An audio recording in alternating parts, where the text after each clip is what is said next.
Have you ever wondered what the Pope actually does from sunrise to sunset? The daily routines range from surprisingly simple to profoundly sacred. Let's go through the most influential popes and find out how they spend their days behind Vatican walls. Pope Francis. Pope Francis wakes up at 4:30 a.m.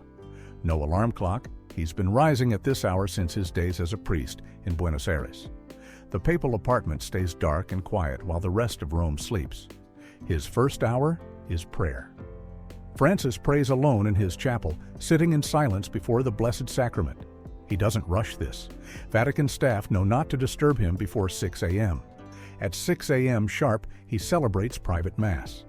Sometimes a few guests join him, visiting bishops, old friends from Argentina, or Vatican employees he's invited. The Mass lasts exactly 40 minutes. Francis keeps his homilies short and conversational, often going off script. Breakfast is at 7 a.m. He eats in the Santa Marta guest house dining room, not the papal apartment. Francis refused to move into the traditional papal residence when elected, preferring this simpler guest house. Breakfast is orange juice, a small piece of fruit, and dulce de leche on toast, an Argentine staple he's never given up. From 8 a.m. to 11 a.m., Francis works through paperwork and meetings. He reads briefings from the Secretariat of State, signs documents, reviews appointments. His secretary brings him espresso every hour. He's particular about this. It must be strong and served in a small cup. Mid-morning includes private audiences. Francis meets cardinals, bishops, heads of Vatican departments. These sessions run 15 to 30 minutes each. He's known for running over schedule because he refuses to cut conversations short. Vatican schedulers build in buffer time. Lunch is at 1 p.m., always in the communal dining room. Francis sits with other Santa Marta residents, visiting priests, elderly cardinals, Vatican officials. He insists on eating what everyone else eats. The Vatican chef learned quickly that Francis wants simple Italian food: pasta, grilled fish, salad. No elaborate sauces. After lunch, Francis takes a short nap, 20 minutes, maybe 30. This is non-negotiable. His doctor insisted on it after he became Pope at age 76. Afternoon work starts at 3 p.m. More meetings, more documents. Wednesdays mean the general audience in St. Peter's Square, thousands of pilgrims gathering to see him. Francis rides through the crowd in the Pope Mobile, stopping to bless babies and greet the faithful. These audiences last 2 hours. He prays the Rosary at 5 p.m., usually alone, sometimes with his secretary. Francis uses the same worn rosary beads he's carried for decades. The beads are smooth from use. Evening includes phone calls. Francis personally calls people, bishops in remote dioceses, priests he knows, sick friends, even ordinary Catholics who've written to him. Vatican switchboard operators were shocked the first time the Pope asked them to connect a call. Previous popes didn't do this. Dinner is at 8 p.m., again in the communal dining room. Light meal, soup, a small portion of meat or fish, vegetables. Francis often eats with guests, visiting theologians, old Jesuit friends, cardinals he wants to consult privately. After dinner, he watches the news. Francis has a small television in his room. He watches Italian news channels for 30 minutes, staying informed about world events. His staff tried to get him to read news summaries instead, but he refused. Francis reads before bed: theology, literature, sometimes detective novels. He's fond of Dostoevsky and has read The Brothers Karamazov multiple times. He keeps a stack of books on his nightstand. He's in bed by 10 p.m. 9 hours later, he'll wake up and do it all again. Pope Benedict XVI. Benedict XVI, now retired, maintained a scholarly routine during his papacy. He woke at 6 a.m., later than most popes. Benedict was a night owl by papal standards. Morning prayer lasted 90 minutes. Benedict prayed the Liturgy of the Hours, read scripture, meditated. He often played Mozart on his piano during this time. Music was his form of prayer. The papal apartment echoed with piano concertos at dawn. Mass was at 7:30 a.m. in his private chapel. Benedict's masses were longer than Francis's, often running over an hour. He celebrated with precise liturgical attention, every gesture deliberate. Breakfast was German, bread, cold cuts, cheese, marmalade, and coffee. Benedict brought his Bavarian preferences to the Vatican. The papal kitchen stocked rye bread and German butter specifically for him. His workday started at 8:30 a.m. Benedict was a voracious reader and writer. He spent hours at his desk working on theological texts, encyclicals, and books. Unlike most popes, he wrote his own material rather than editing drafts from advisors. Benedict took a long walk every afternoon in the Vatican gardens, usually at 4 p.m. for exactly 1 hour. He walked alone or with his secretary, Georg Genswein. These walks were thinking time. Benedict composed entire passages of his writings during these strolls. He insisted on Bavarian beer with dinner. The Vatican stocked Weihenstephaner and Augustiner, his preferred brands. 1 bottle, no more. Benedict was disciplined about this. Evening prayer was at 7 p.m., followed by dinner at 8 p.m. He ate with his household, his secretary, a few monsignors. The meal was formal but warm. Benedict enjoyed good German wine and conversation about theology. After dinner, Benedict returned to his desk. He did his most productive writing between 9 p.m. and 11 p.m. Vatican lights stayed on in the papal apartment late into the night. Benedict was writing books even while serving as pope, an unprecedented scholarly output. He played piano again before bed. Chopin, Beethoven, Mozart. Neighbors in Vatican City could hear the music drifting from the papal windows around 11 p.m. Benedict retired at midnight, usually with a book. He'd wake 6 hours later and repeat the pattern. Pope John Paul II. John Paul II was famous for his punishing schedule. He woke at 5:30 a.m., sometimes earlier. Sleep was something he seemed to barely need. His morning began with prayer lying prostrate on the floor of his chapel, flat on the marble, arms outstretched, for 15 minutes, every single morning. Vatican staff who witnessed this found it startling. The Pope of Rome lying face down in prayer. Mass was at 7 a.m. John Paul's Masses were deeply personal. He often appeared lost in prayer during consecration, silent for minutes. Attendees reported that he seemed to be somewhere else entirely. Breakfast was meager. Coffee, a bread roll, maybe jam. John Paul ate little in the mornings. He'd been an athlete in his youth, swimming, hiking, skiing, and maintained those habits of simple fuel. He swam every morning at 8 a.m. The Vatican installed a pool specifically for him. John Paul swam laps for 30 minutes, alone. This was non-negotiable exercise time.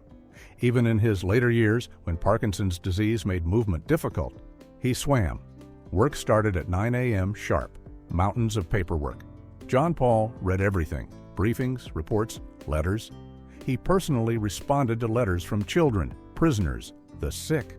His secretary estimated he wrote thousands of personal responses during his papacy.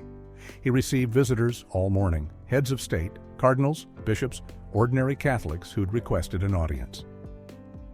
John Paul gave each person his complete attention.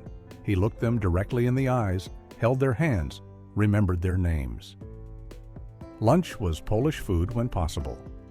Barszcz, beet soup, pierogi, kielbasa. The Vatican chef learned Polish cooking for him. John Paul was homesick for Polish flavors his entire papacy. Afternoon included his traditional walk in the Vatican gardens, but John Paul turned it into a working session. He walked with advisors, discussing church business while moving. He thought better while walking. He wrote in the afternoons, encyclicals, books, poetry.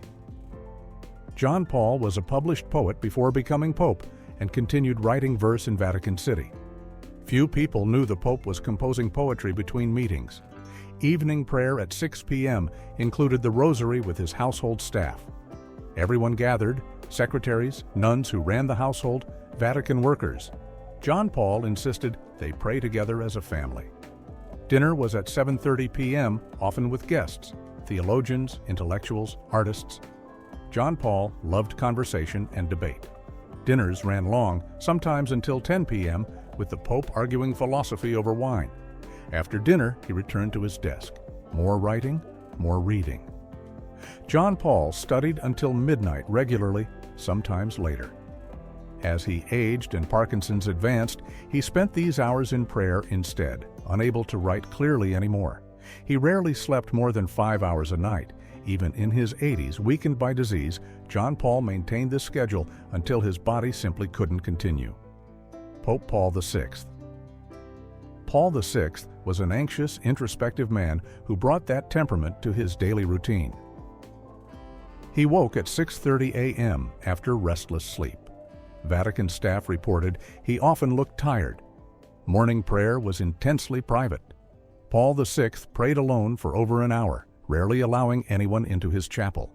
He was known to weep during prayer, overwhelmed by the weight of leading the Church during turbulent times. Mass at 8 a.m. was somber and precise. Paul VI celebrated liturgy with careful attention to rubrics, almost anxiously correct in his gestures. Breakfast was sparse, coffee and a single piece of bread. Paul VI had stomach problems and ate very little. The papal doctors constantly worried about his weight. His work style was meticulous to the point of obsessive. He read every document thoroughly, made notes in the margins, requested clarifications. Meetings ran behind schedule because Paul VI wanted to discuss every detail. Cardinals found it exhausting. He took long walks alone in the Vatican gardens. Paul VI walked for hours, clearly deep in troubled thought.